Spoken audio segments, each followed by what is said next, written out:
Welcome to the Thinking Practitioner Podcast, a podcast where we dig into the fascinating issues, conditions, and quandaries in the massage and manual therapy world today.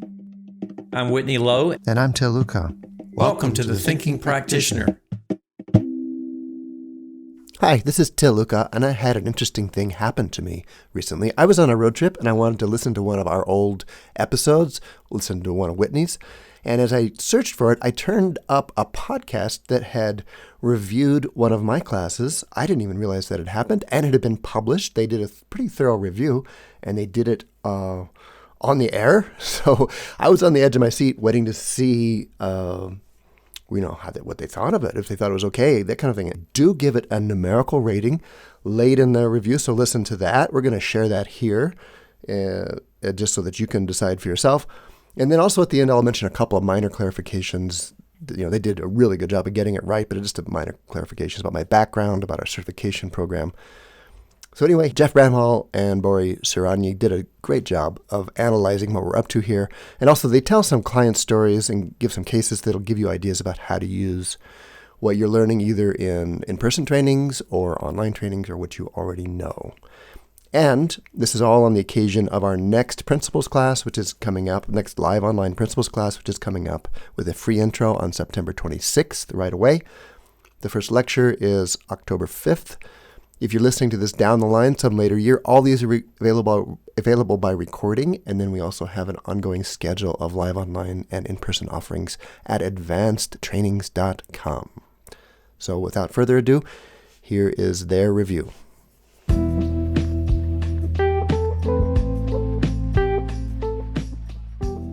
Welcome to Hands at the Table. I'm your co-host, Jeff Bramhall.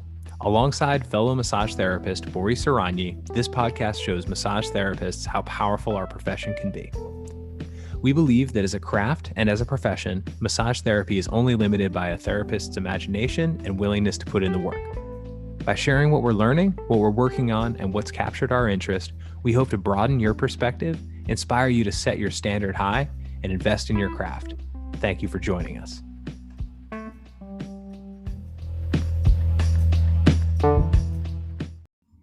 Hello all, welcome back to Hands at the Table again. And guess what? We're finally together with Jeff again. Look at us, it's awesome. It's been a long while since we had an episode together. So finally our good conversations and our brainstorming and rabbit hole slides are back into the picture. So I'm really excited about that. And we had a little time to catch up with each other, so that's very good. And just even connecting through the Zoom, it's also already like energizing. So it's going to be a fun one. So the first one that we're going to do today, and actually the next one is going to be next week. But it's the first one for us when we record 2 in a row, is going to be about Jeff is doing a class with Til Luchau. If you guys ever heard about him, he has a podcast with Whitney Lowe, and he's very much into the orthopedic and advanced manual therapy and massage therapy world. So Jeff chose one of his classes to do this time, and I have a bunch of questions on why and how is the class and all that. So we're going to jump into that, and then we're going to follow up with what type of techniques he learned, what type of results that he's been getting with it. And overall, like how is that class ranks up with all the other studies that we have been doing, and how would we rate that? Maybe next time we come up with a rating system or something. Well, I guess that's in the future. But now, so let's start with that. Like, why this class, and how did you find it, and how did you pick this one? Awesome. Yeah. So the class that I'm taking is one of the CAMT, that's the advanced trainings certification. Like if you do their whole thing, it's you get the certification of CAMT, certified advanced trainings, certified something, manual therapist. I don't know. I'm not there. I'm in the first course, and I'm only taking the first course at this point. But I was exposed to Til through his podcast, The Thinking Practitioner, the one he does with Whitney Lowe. like on one hand was kind of drawn in, and on the other hand was actually kind of felt a little bit like indifferent towards him. I was like, just kind of thought that it was like, I thought that he was thinking differently than I was interested in learning from. And where it was like very much, a lot of this was about the techniques and about what's what's been backed by studies. And it was like very nerdy in a way that I was that I'm either all the way in or all the way out of. I think, if that makes sense, where it's like, if I'm in the right mood, I am I'll just devour it. Plus I'll devour the citations. And if I'm not in the right mood, I'll just be like, I don't want to hear this at all. So that was how I was kind of that's how Til came onto my radar. And another local massage therapist, a guy by the name of Derek Campbell, who runs Body Zen Muscular Therapy. He was one of my classmates in massage school. Really great guy, really good massage therapist, who had a pretty bad injury maybe 3 years ago, broke his wrist, and was completely taken out of doing the work that he cared about so much for. I want to say he was out for 6 or 8 months, a pretty significant time away from the practice. And one of the things that he did in that time that he was coming back was well, how do I do this? And how do I come back to massage therapy in a way that is going to conserve my own energy, and also put me in a position where I can where I can make a living that's gonna endure. And he discovered Til's classes, had taken a couple of them, and we were talking, I think this is about a year ago now, just after he opened his new practice last August. He and I opened practices around the same time. And I had gone in, and he was like, "Oh, I got to show you some of this cool new stuff I learned." And he was practicing some neck stuff and some shoulder stuff on me that felt wonderful. And it was very easy work. I could tell that he wasn't putting a lot of effort into it, or he was putting a lot of effort, but he wasn't putting a lot of muscle into it. But I was feeling really good about it. So he was telling me, it's yeah, I learned this stuff from Til, and he showed me a couple of things. I borrowed those, started using those a little bit, and I was like, this is kind of neat. These work pretty well. These are good back pocket kind of things for me when I'm running into something I can't figure out with my own lens. And maybe 2 months ago, there was an episode of the Thinking Practitioner where they were talking about feet. I think probably talking about feet. I'll listen to anything that they're doing this about feet. And I heard the way that, and there was just something about the way that Til was talking about the feet that I was just that I just latched onto. And it's the way that he talked about the foot as a proprioceptive tool, or they were talking about he was talking about proprioception, interoception, and exteroception. And he was talking about I think he was talking about the foot specifically as it determines where it acts on the world, and it gives a ton of feedback from the world. It's how important it is there. A few weeks ago, I did a solo episode a few weeks ago. It was pretty much about that.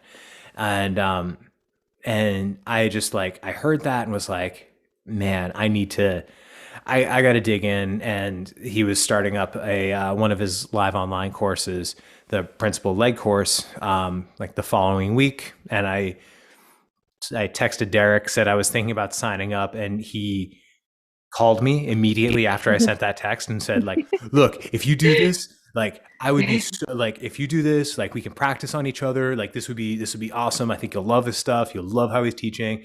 And no one around here does any, right now I'm the only person in this part of the state that's taken any of his courses. And I was like, well, that's cool. And and Derek has found, and so that cinched it for me. And so that's how I found out about it and how I ended up with it. And actually, I'm going to share one of Derek's things. And I'm going to,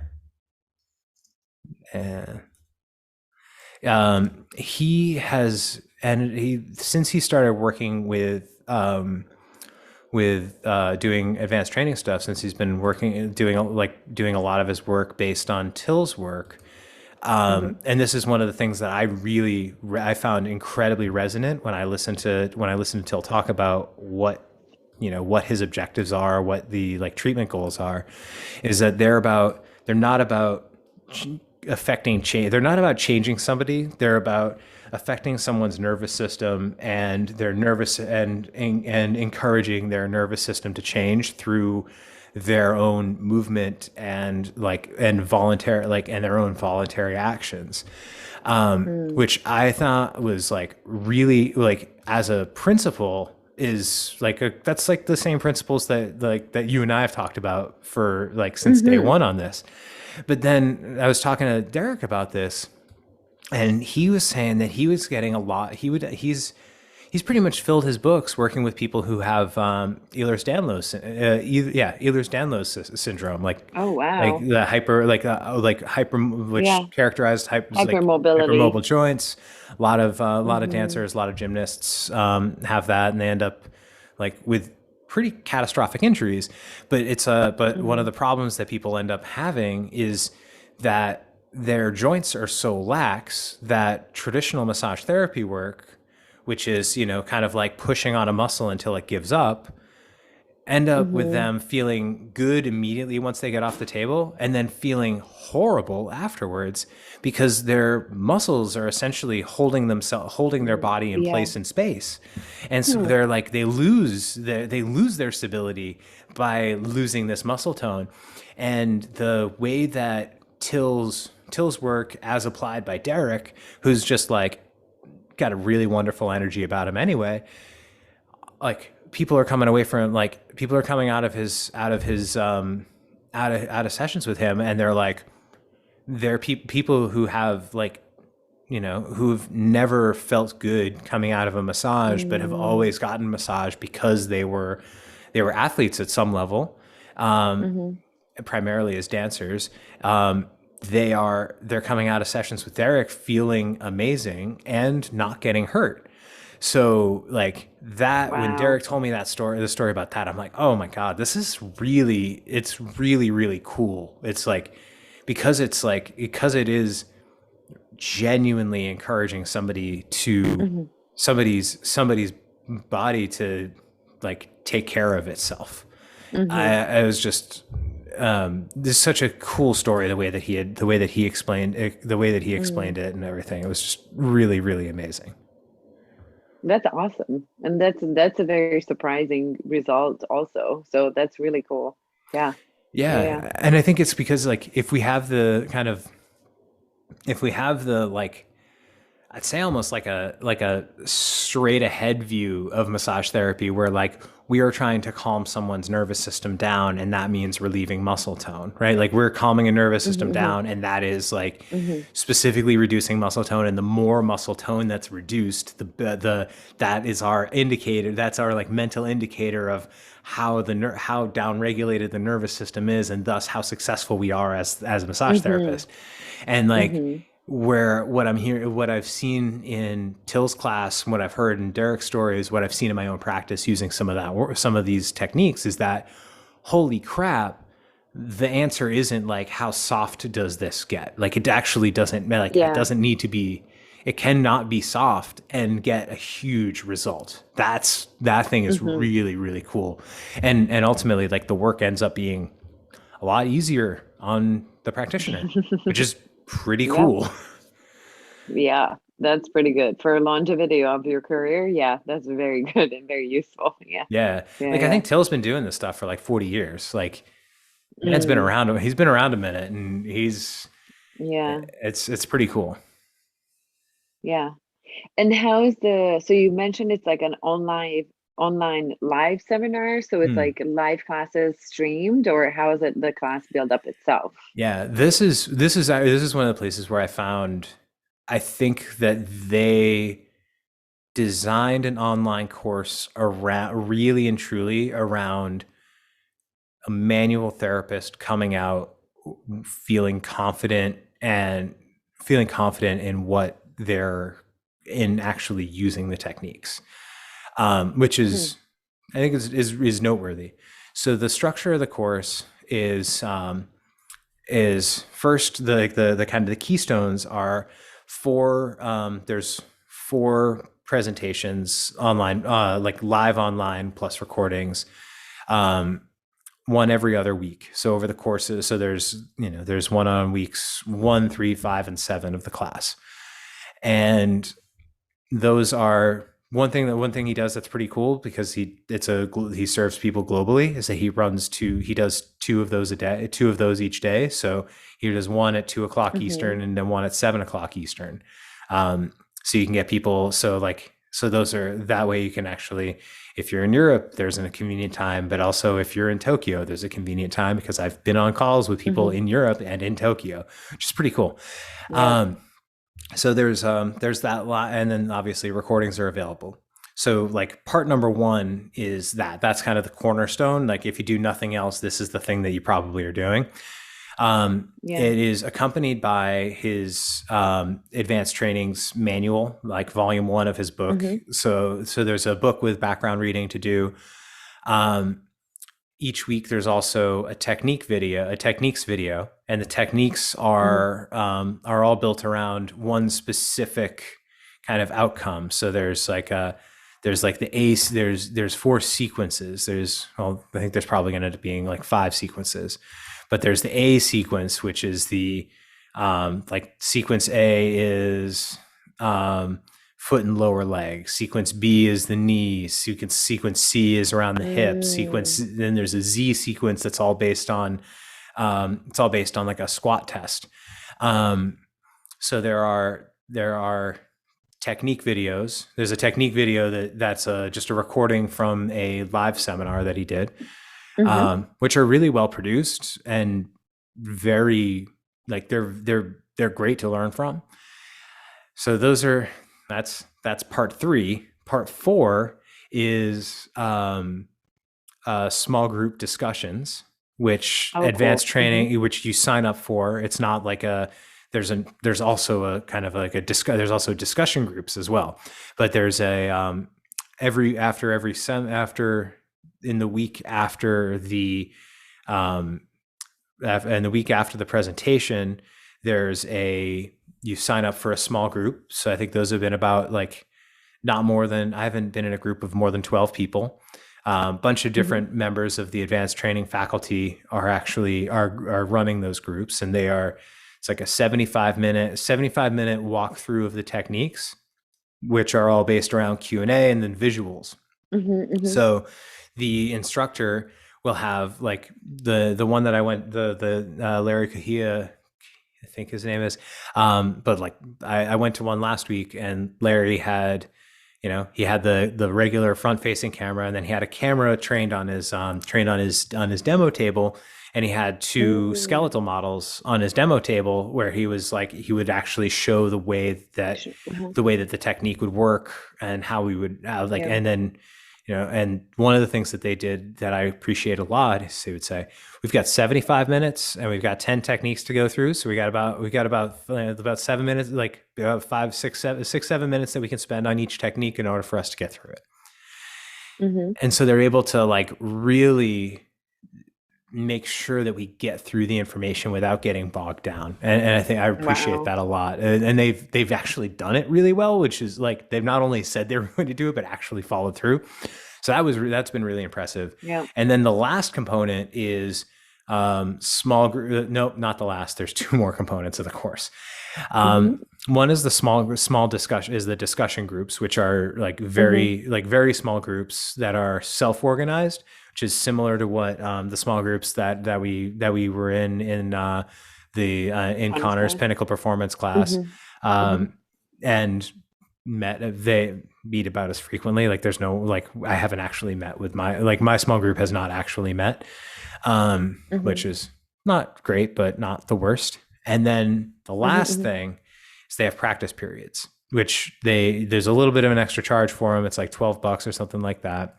If you want to use the class towards the CAMT certification, then you need to sign up for these. But these are cool because it's, again, small group, like I think it's not more than 8 people and an instructor. And it's like you show up and you bring a person and you put your camera facing you working on the person, and you'll actually, and the instructor will watch you go through each technique and give you positioning feedback, like, positioning feedback and all of these, like all those things that you get in a classroom setting. Yeah. But I genuinely think they said, hey, we have a very high standard for how we create, for what we create. How do we maintain that standard in a new environment? And make sure that people who come out of that class have that standard. Yeah. Oh, that's awesome. Wow. Yeah. It was it's there's a lot to it, but it's really, really cool. I've just have been really impressed as somebody who's made online courses and made live courses for a living in the past. Seeing it done well is really, really cool. And I appreciate it a lot. Yeah, I bet. Yeah. And then, so these, like the groups, like, is it on Zoom, or do you guys have like a good chat going on, or what's the platform generally? It's on Zoom. Use like all kinds. Okay. Zoom is the place that all of the all the meetings take place on Zoom, but all the meetings take place on Zoom, and there's a Facebook group, which it's a Facebook group, so I'm not spending any time in it. So that's like, if there is one place that I feel like that I think could be better, I think I enjoyed having that Slack group and Connor's thing. I thought that was really helpful. Yeah. But they also have a learning management software on the Advanced Trainings website that's very, very well built out. Like, even if you sign up for one of their free webinars, like, you can see their whole course offering, and then you kind of dive in, like anything that you've ever done with Advanced Trainings is all in the same place, which I think is a huge benefit. Oh, and the other thing they do is, like, with each section, they have a handout, and their handouts are very, very well done. One of the things that I really enjoy is that they kind of have three for every technique. They have like three. Each technique has one of three objectives. They're either going to be a palpation. It's about palpation. It's about differentiation, or it's about integration. And each one says like there's one, like the first technique on the first lecture is called a rolling pin technique, which is just a medial and lateral rolling of the foot, like having somebody supine and rolling their foot, rolling the medial and lateral arches over one another, pronation, supination of the foot, and that is a palpation tool. It's like you're feeling for differentiation, you're feeling for space. And I find that that's really helpful. That's actually been really helpful for me in like not using the whole technique set, but being like, oh, what's the, where is there a deficit? Like what does this person not have? Do they not have do they not have differentiation between do they not have a sense, like a functional sense of differentiation between their adductor and their hamstring? And then if we can facilitate that, what changes? And that that process, that's the process of inquiry. That's the thing that I just latch, like whenever I hear someone doing that, I just latch on. I'm like, all right, cool, we're going. Like, this is where this is. Like, even if your techniques are garbage, like, it doesn't matter, because your approach will actually cover for garbage technique, because you're actually giving somebody the right thing, and it turns out everything kind of works.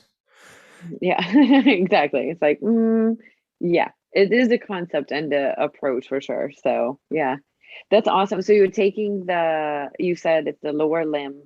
Yeah. So it's leg, knees, foot? Leg, knee, foot is how they describe it. Yeah. So, and then how about the technique? So as you mentioned now, like the palpation, differentiation, and integration, what are the techniques? Is it like orthopedic more, or is it mobilizations, or is it active? passive techniques? Like what's, because it's still a massage. Is he coming from the massage therapy world, or is he a physical therapist, or He's coming from the massage therapy or all world. of the above? He's coming from the Okay, massage therapy okay, world, but yeah. he's also he's like very broadly informed. So some of Right. it is mobilization. Some of it is actually like, Mhm. some of it's mobilization. Some of it is like active differentiation work. Some of it is passive work. A lot of the techniques will involve, like, you can do it. You can just do this, or you can have somebody flex and extend their ankle while you're doing this. There's a lot of feeling into places that I don't think a lot of people get. Like, I don't think we spend a lot of time with. Like, one of the things I found personally really, really kind of revelatory in the first session was, or in the second session was, feeling into the meniscus. Right. Like, Oh, so wow. you're working on a knee, you bend the knee up, and you're just like using your thumbs to just feel into the space between the femur and the tibia, and like working your way around, and then starting to feel the glide of the glide between the tibia and the between the tibia and the femur, and you start to like actually Wow. like feel that, like feel the mobility in the joints, like kind of like feeling the cruciate ligaments, and feeling them kind of Ooh, feeling wow. them kind of pull as you kind of like pull, push, and twist, and with these really subtle movements, and like very kind of not a lot of effort, and it's just really nice. It's just like, that's the thing, is like, it just feels like I'm doing these things on myself, and I'm like, this just feels really, really nice. Yeah. So it's like, and I think something that I have appreciated is that Til doesn't shy away from saying that something just feels good. And I think that's something I've kind of missed with some other trainings that I've done and that we've done. It's like, so we're so focused on like, this is going to get their performance so good. Yeah. And Til's, the evidence shows this is this and this and this is good. And exactly. And it's almost, and Til's approach, which is just, this just feels really nice. Yep. Does the work. Again, like, if it's the concept is good, then however you get to it is perfectly fine. Yeah. Like, one of the techniques that I was doing to myself that I've done with almost all my clients since is, it's just like working the retinacula of the at the ankle, and just kind of like push, just a very gentle kind of like pushing up around kind of with the intent, like a little bit just below skin level, pushing up, like pulling up, like they're saying, like, pushing up socks, but just like a gentle mobilization of the retinacula at the ankle. Like, that's really, really nice. I would love that right now. Yeah. And people really enjoy it. And the cool thing is that, like, I have one client, I can tell you one client story with it is, she is a client of mine, who's a woman I've been working with her for probably about 4 months at this point. We made some really huge, she came in because of, like, she would sprint.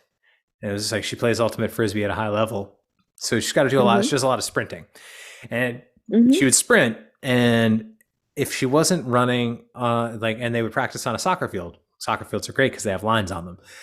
If she wasn't near a line, her sprint would always arc. She would always turn to her. She would always drift to the right. And so one of the things we did a bunch of work, got her, and actually she was running into some other problems that, like, But this was like a secondary or tertiary complaint that she had, and it's just like, yeah, I noticed this. It's weird. And so she had like, and we found that she had like really limited dorsiflexion on one side and like tons and tons of it on the other.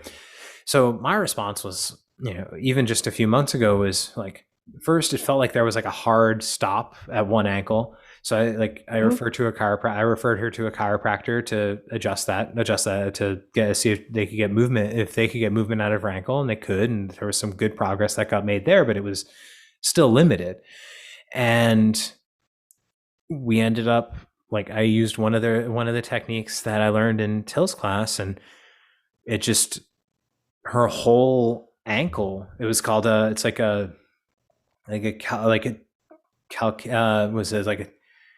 tibiotalar calcaneotalar release, or calcaneotibial release. And so it's just like holding on to the calcaneus with one hand and just like leaning on the bottom of the tibia at the talus, and just leading, just kind of letting the weight of my arm kind of sit there, and everything just like clunked. And it was just like this, after like a minute and a half, it just went like, there was just like this little clunk that happened.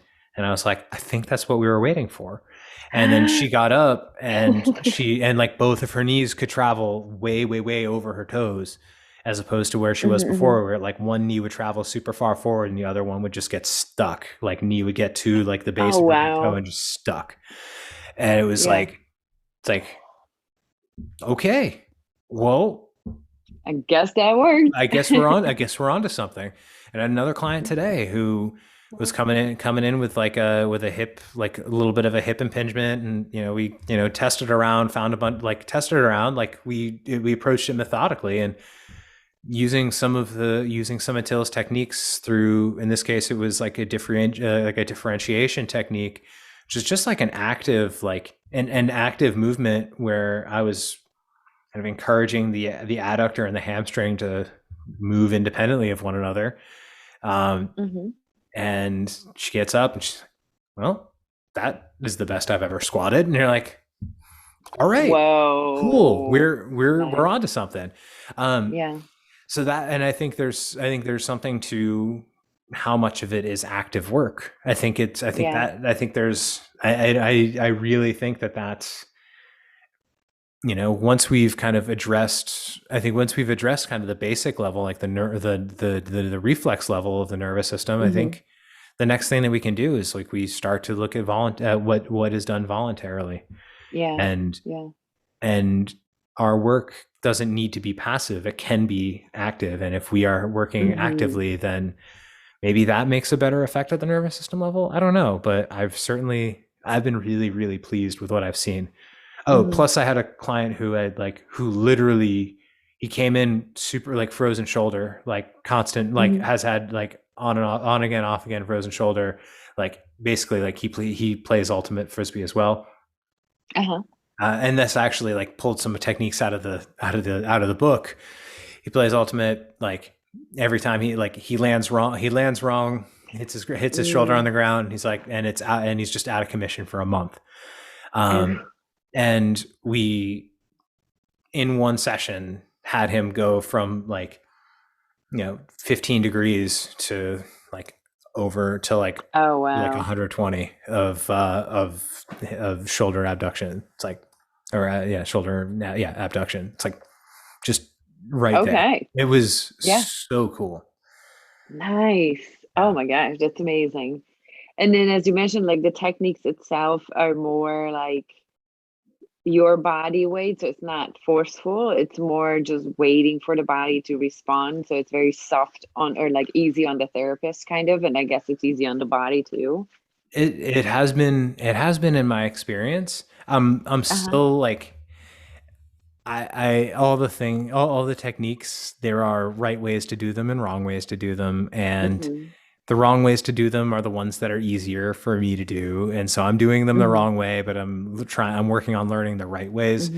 Okay, how do I not use my thumb for this? How do I use my forearm for this? How do I use a soft fist for this? And so, kind of slowly figuring that stuff out. But it is, I think in general, it is, a lot of it is a lot of it is weight and weight, WEIGHT and WAIT.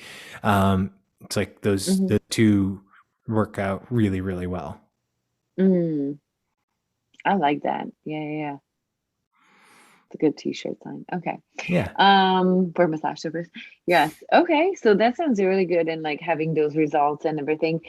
Do you know how long is the whole certification? Like how many modules are in there? So if this is like the lower limb, then maybe probably I would assume there's plenty of those, but Yeah. So of the principles, there are seven principles. okay. Arm, wrist, shoulder, headaches, migraines, leg, knee, and foot, neck, jaw, and head, six. Neck, jaw, and head, pelvis, hip, sacrum, spine, ribs, and low back. Okay. Yeah. And then you have to do That's pretty good grouping. Yeah. So it ends up being 10 days of the core curriculum, 4 days of, they have specialty courses, and you have 4 days of those that you need to take. And then there's a handful of additional stuff. It's a pretty significant, is a pretty significant requirement. If someone's gone through the process with Til and has a CAMT, they've put in a lot of work. Wow. Like, Okay. they've earned it. They've earned it, and they've invested a significant amount of time and a significant amount of money into learning this stuff. Yeah. But at the same time, like I want to say this course cost me like $250 or something like that. It's like so freaking worth That's it. not bad. Yeah, not bad at all. Not bad at all. Yeah. Especially nowadays, especially what you get. It sounds like you get a lot of stuff. So that's awesome. Yeah. Yeah, really, real lot, which is really cool. Okay. So on a scale from 1 to 10, this is the scale. Oh yeah, is this this is our Rotten Tomatoes? Yes, exactly. So how many tomatoes? Yeah.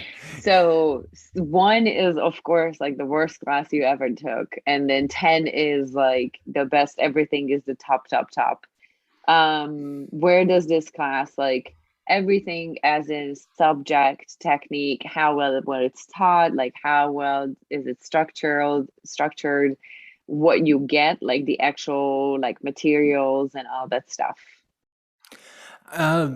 So I'm excited about it. So I have to like temper my excitement and see where I can go. I think from a techniques and application standpoint, it's a 10 for sure. I think this is like this is the kind of course that I think anybody in our anybody who works in our industry who has any control over what they do in session. Like, I don't think this stuff would be, it probably would be, but I wouldn't think it's appropriate necessarily in a spa session. I think it's much more, attuned to like the kind of session, like my sessions, which are all about like physically integrating the work. I think it's made for the kind of work that I do. So for me, it's a 10. I think for people that are doing the kind of, who have the kind of approach that I imagine the people who would be listening to this take, I think it's a 10 for sure. We'll see. Like I'll see. I think I'll reserve the ability to revise my score in the future. But I want to say that it is like, I'd say that I'm like an.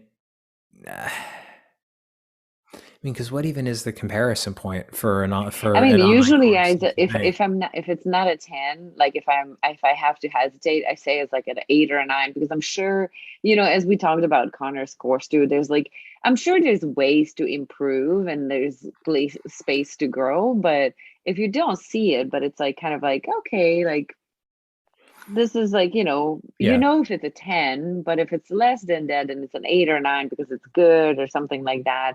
If I have major problems with the class, that's when I'm like, okay, this is a 4 and a 5. I'm like, yeah, like that makes sense. I mean, like honestly, it is a 10 right now for me. I think the only thing that I wish were a little bit different, aside from it being online, like I would really enjoy this course in person. I would really, really enjoy that.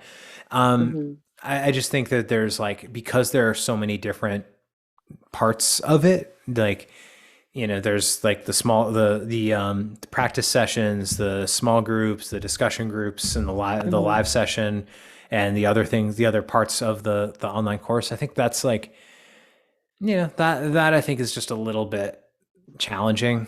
But it's still, I don't know how you can handle that better. And Yeah. I don't know how you can handle that better while also holding the whole process up to the standard that they hold it to. Right. Yeah. So those are always hard to do by itself anyway. So yeah, that's good. Awesome. Anything else you would like to add, or any details? But I guess it sounds like you definitely recommend this class for us. So yeah, for sure. Like, I'm looking forward to taking another one. I'm also looking forward to traveling to take one of these in person, because it is really like it is. Where's he located? Do you he's know? in Oregon, US. Okay. Yeah. Or he might be in Colorado. I don't know. He's somewhere in the big country. They're always like that. Yeah. He is west of where I am. I know that much. But I'm looking forward to. I look forward to trying to take another one, and I've definitely talked this one to death. But it is impressive how quickly and easily applicable it was. That's awesome. Oh yeah, I love that. Awesome. Well, thank you for taking that class and telling us about it. Definitely piqued my interest. I'm gonna look into that again and pick up Thinking Practitioner again. And in the show notes, we're gonna write in probably the link to his website. And if you guys have any questions or any other experience about him or his classes, or any kind of class technically, let us know. And then we'll be back next week with some other topics. And thank you, Jeff, for telling us all about it. Now we know. Yeah. Thanks for asking about it. It's exciting to share what's working. Yeah. Thank you all for listening, and talk to you guys next week. Bye. See you next week. Bye.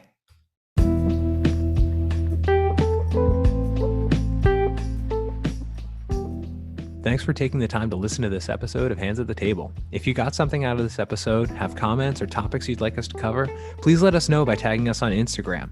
Bori is at restore_revive_therapy, and Jeff is at Just Breathe Manual Therapy. We would also appreciate if you can take a minute to leave us a rating, like, or review wherever you listen. It'll help other people find us. We'll see you next week. Okay, thanks again to Jeff and to Bori for letting us rebroadcast their secret shopper review. They did a great job, like I said, of getting both the structure and the purpose for the training, and then some nice stories too they wove in there. Minor clarifications I mentioned. I live in Colorado, not Oregon. I'm not a massage therapist. My background is in structural integration mostly, and several other manual therapy disciplines, although I did have 125-hour massage training back when that's all that was required in California in the early 80s. And we have a good number of massage therapists in our trainings, which are sponsored by massage schools, amongst other venues. Our CAMT certifications programs, 5 courses are, minor correction, neck, head, and jaw, spine, ribs, and low back, arm, wrist, and shoulder, legs, knees, and feet. And it's available both in person, live online, and by recording. So please do go check out Jeff and Bori's Hands at the Table podcast. I'll put the link in the show notes. Thanks to all of our sponsors. They'll be back in next episode. Go check out Whitney's site, academyofclinicalmassage.com. He'll be back next time. My site, Advanced Trainings, where you can get information about this upcoming training. Again, the next live one here is September 26th, the free intro, and then the lectures start October 5th. Or advancedtrainings.com will give you the current schedule and all the recordings. If there are questions or things you want to hear us talk about, email us at info@thethinkingpractitioner.com, or look for us on social media just under our names. Rate us on Apple Podcasts, as it really does help other people find the show. That helps the algorithm so that more people know about the show. And just a special thanks to the people that have taken time to write these great reviews, like the one we listened to today, but then also on Apple Podcasts. I want to thank VDI, Amy, DCP1002, a lot of other users, over 100 other users have taken time to review our podcast here. So please, when you get a minute, do that. That would be very helpful. You can hear us on Spotify, Stitcher, Google Podcasts, wherever else you listen. And please do share the word and tell a friend.